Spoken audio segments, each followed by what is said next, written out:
தற்போதைய அண்மை செய்தி.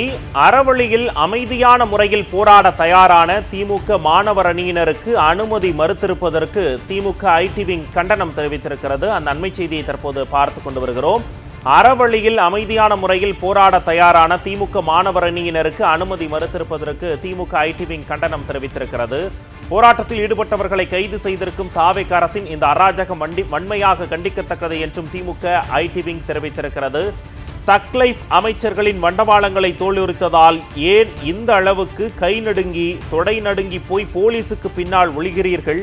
ஜனநாயக ரீதியான ஒரு அமைதி போராட்டத்தை கூட எதிர்கொள்ள துணிவில்லாத ஒரு கோழை அரசாங்கம் தமிழ்நாட்டை ஆள்வது வெட்கக்கேடு.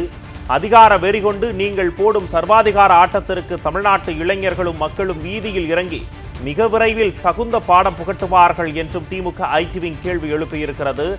அறவழி போராட்டத்திற்கு அனுமதி மறுத்து இருப்பதற்கு பெயர் பாசிசமா இல்லை பாயாசமா? தொடை நடுங்கி முதல்வரே என்றும் திமுக ஐடி விங் காட்டமாக கேள்வி எழுப்பியிருக்கிறது. அந்த அண்மை செய்தியை தற்போது பார்த்து கொண்டு வருகிறோம். அறவழியில் அமைதியான முறையில் போராட தயாரான திமுக மாணவர் அணியினருக்கு அனுமதி மறுத்திருப்பதற்கு திமுக ஐடி விங் கண்டனம் தெரிவித்திருக்கிறது. போராட்டத்தில் ஈடுபட்டவர்களை கைது செய்திருக்கும் தாவேக அரசின் இந்த அராஜகம் வன்மையாக கண்டிக்கத்தக்கது என்றும் தக்லைஃப் அமைச்சர்களின் வண்டவாளங்களை தோலுரித்தால் ஏன் இந்த அளவுக்கு கை நடுங்கி தொடை நடுங்கி போய் போலீசுக்கு பின்னால் ஒளிகிறீர்கள்?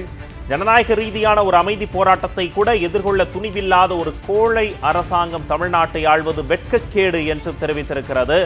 அதிகார வெறி கொண்டு நீங்கள் போடும் சர்வாதிகார ஆட்டத்திற்கு தமிழ்நாட்டு இளைஞர்களும் மக்களும் வீதியில் இறங்கி மிக விரைவில் தகுந்த பாடம் புகட்டுவார்கள் என்றும் அறவழி போராட்டத்திற்கு அனுமதி மறுத்து இருப்பதற்கு பெயர் பாசிசமா இல்லை பாயாசமா? தொடை நடுங்கி முதல்வரே என்று திமுக ஐடி விங் கேள்வி எழுப்பியிருக்கிறது. அந்த அண்மை செய்தியை தற்போது பார்த்து கொண்டு வருகிறோம்.